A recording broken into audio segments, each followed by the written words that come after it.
Alhamdulillah, nahmaduhu wa nasta'inuhu wa nastaghfiruh wa na'udzu billahi min shururi anfusina wa min sayyiati a'malina. Man yahdihillahu fala mudilla lahu wa man yudlilhu fala hadiya lahu.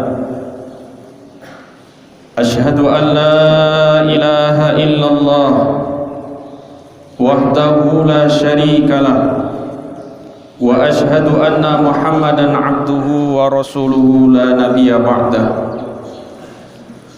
Allahumma salli wa sallim wa barik ala sayyidina wa maulana Muhammadin wa ala alihi wa ashabihi wa man tabi'ahu ila yaumiddin, amma ba'du. Faya ayyuhal muslimun rahimakumullah, usikum wa iyaya binafsi bitaqwallah wa ta'atihi faqad fazal muttaqun. Faqala ta'ala ba'da a'udzu billahi minasy syaithanir rajim. Bismillahirrahmanirrahim. Ya ayyuhallazina amanu taqullaha haqqa tuqatih wa la tamutunna illa wa antum muslimun. Hadirin jamaah salat Jumat rahimakumullah, bersyukur kita kepada Allah Subhanahu wa taala.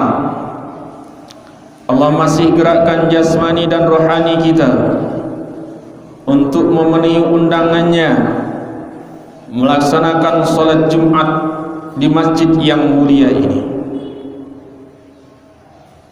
Ini satu nikmat yang sangat besar yang tidak Allah berikan kepada semua manusia yang pada saat ini menghuni buminya Allah Subhanahu wa taala. Hadirin jamaah salat Jumat rahimakumullah, jika ditanya bangunan yang pertama berdiri di muka bumi ini apa, maka jawabannya sudah Allah jawab dalam Al-Quran. Inna awwala wudi'a lin-nasi lallazi bi Bakkata mubarakah wa hudan lil alamin. Sesungguhnya bangunan yang pertama kali dibangun di muka bumi ini di negeri Bakkah atau kota yang kita kenal dengan kota Mekkah adalah masjid yang sangat besar, yang kapasitasnya bisa menampung 5-6 juta manusia pada musim haji.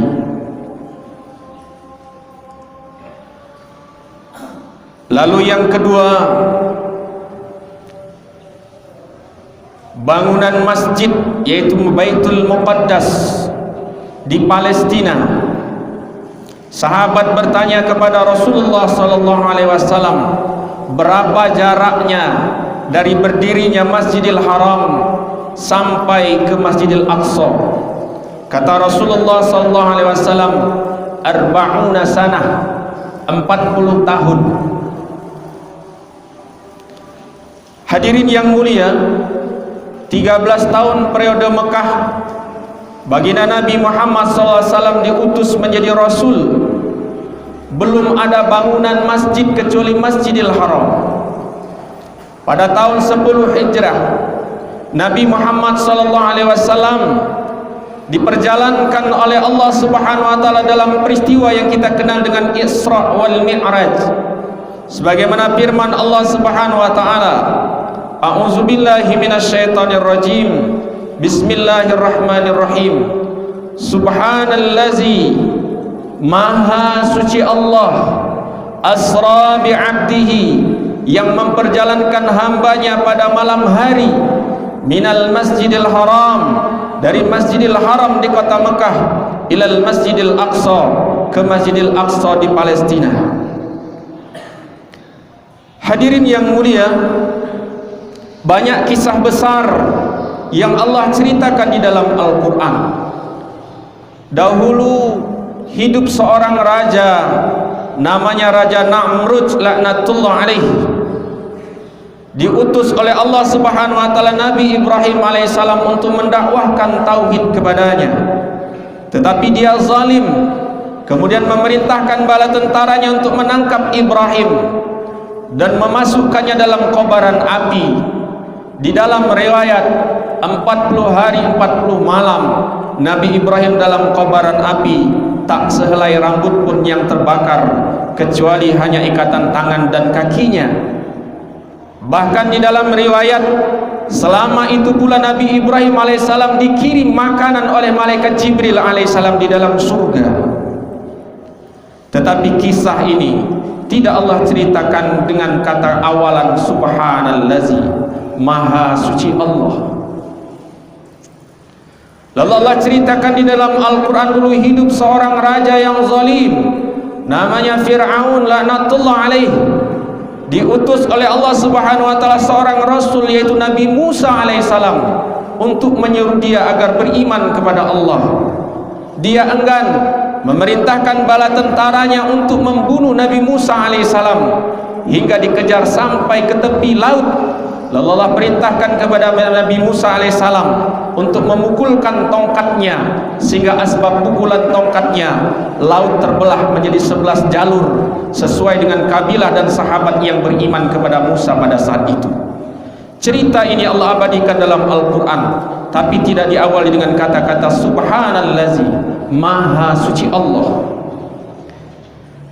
Tetapi ketika Allah menceritakan perjalanan Isra dan Mi'raj baginda Nabi Muhammad sallallahu alaihi wasallam, ayat itu diawali dengan kata-kata subhanallazi, maha suci Allah.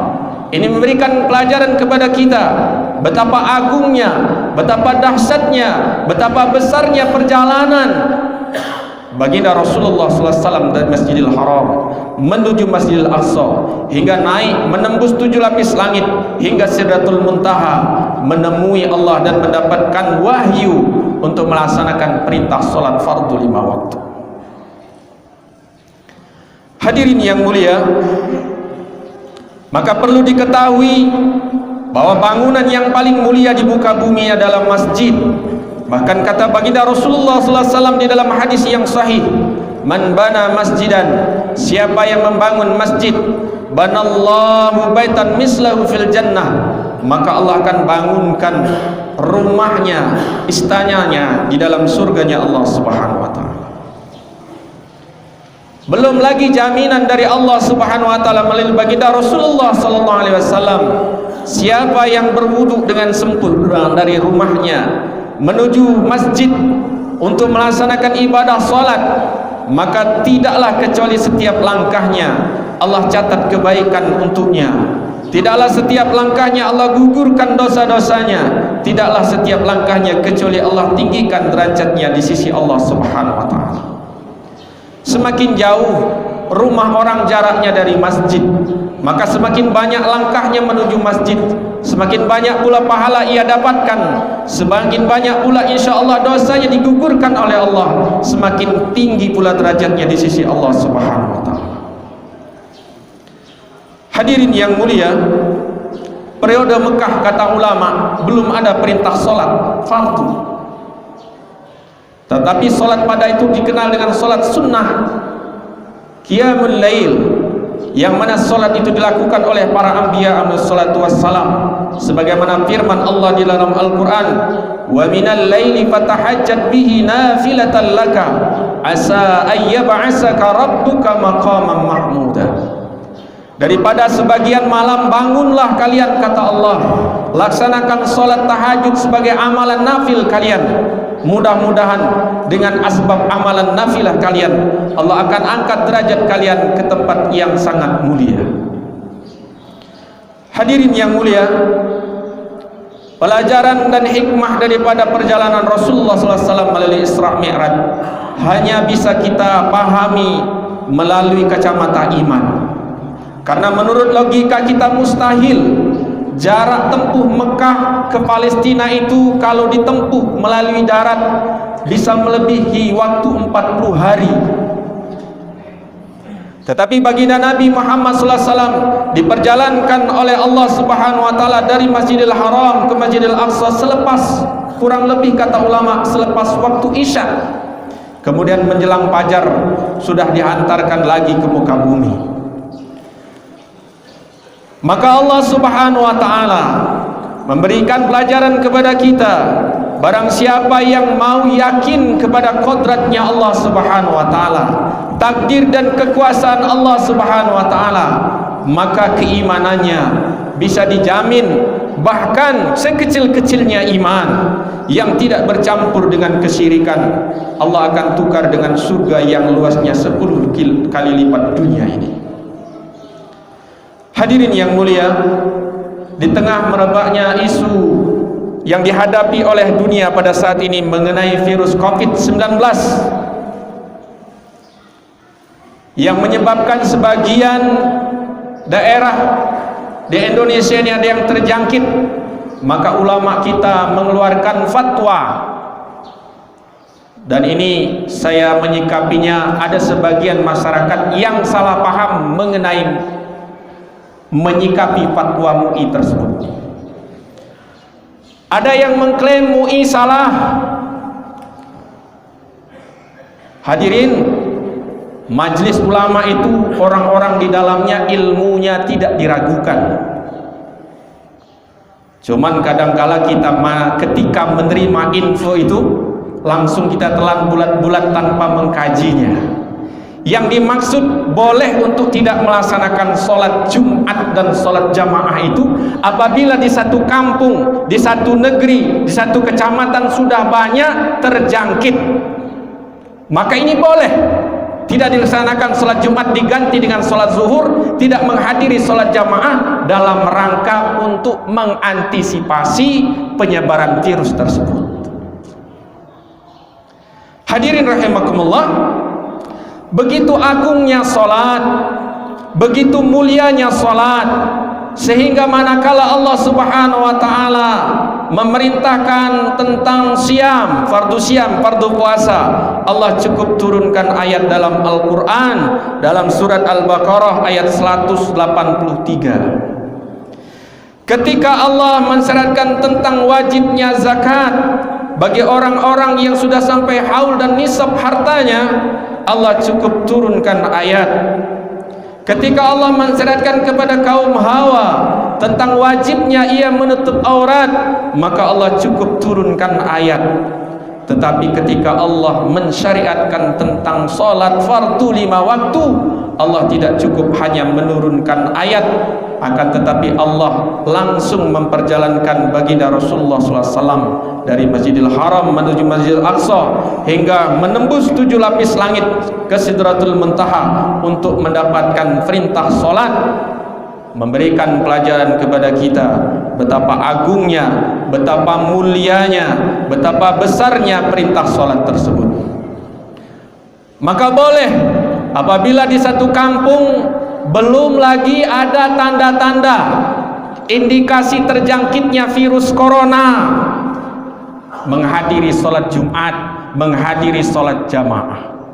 Tetapi kalau sudah ada tanda-tanda terjangkitnya orang terkena virus COVID-19 itu, maka orang tersebut harus mengisolasi diri demi kepentingan orang yang lebih banyak. Mudah-mudahan Allah Subhanahu wa taala senantiasa menjaga kita, senantiasa menjaga keluarga kita, senantiasa menjaga iman dan akidah kita. Kita jadikan dengan musibah yang Allah turunkan merata di muka bumi ini menjadi wasilah kita semakin dekat kepada Allah Subhanahu wa taala.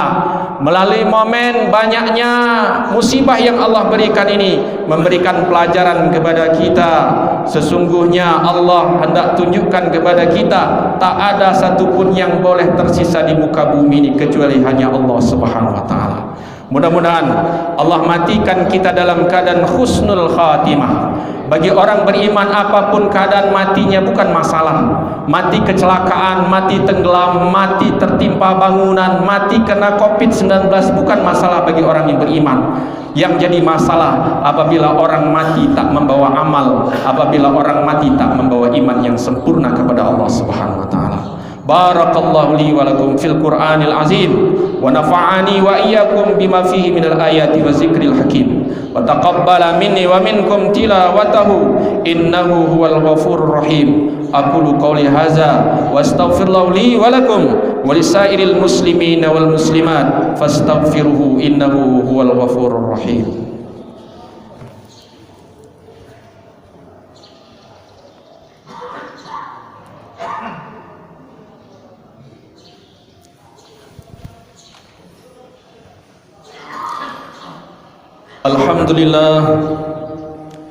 Alhamdulillahillazi wa kafa wassalatu wassalamu ala sayyidina Muhammadinil Mustafa wa ala alihi wassahbihi ahli sidqi wal wafa. Ashhadu an la ilaha illallah wahdahu la syarika lah syahadatan tunji qailaha fi yaumil qiyamah wa ashhadu anna Muhammadan abduhu wa rasuluhu la nabiyya ba'dah. Allahumma salli wa sallim wa barik ala sayyidina wa maulana Muhammadin wa ala alihi wa ashabihi wa man tabi'ahu ila yaumil qiyamah, amma ba'du. Fa ya ayyuhal hadirun rahimakumullah, ittaqullaha haqqa tuqatih wa la tamutunna illa wa antum muslimun. Faqala ta'ala ya ayyuhallazina amanu taqullaha wal tanzur nafsum ma qaddamat lighad wattaqullaha innallaha khabirum bima ta'malun. Wa qala aidan innallaha wa malaikatahu yusalluna 'alan nabi ya ayyuhallazina amanu sallu 'alaihi wa sallimu taslima. Allahumma salli 'ala sayyidina Muhammadin al-fatihi lima ughliq wal khatimi lima sabaq nasiril haqqi bil haqqi wal hadi ila siratikal mustaqim wa ala alihi haqqa qadrihi wa miqdaril azim bi rahmatika ya arhamar rahimin. Allahumma ighfir lil mu'minina wal mu'minat wal muslimina wal muslimat al ahya'i minhum wal amwat innaka sami'un qaribun mujibud da'wat wa ya qadiyal hajat. Allahumma a'izal islam wal muslimin wa ahlikil kafarata wal musyrikin. Allahumma ansur juyusal muslimin wahzal man hazal al muslimin wa ahlikil kafarata wal musyrikin innaka ala kulli syai'in qadir. Rabbana zalamna anfusana wa illam taghfir lana lanakunanna minal khasirin. Rabbana atina fid dunya hasanah wa fil akhirati hasanah wa qina azaban nar bifadlika subhana rabbika rabbil izzati amma yasifun wassalamun alal mursalin walhamdulillahi rabbil alamin. Ibadallah, innallaha ya'muru bil adli wal ihsan wa ita'i dzil qurba wa yanha 'anil fahsya'i wal munkari wal baghi ya'izukum la'allakum tadhakkarun fadhkurullaha yazkurkum washkuru 'ala ni'amihi yazidkum wa la dzikrullahi akbar wallahu ya'lamu bima tasna'un.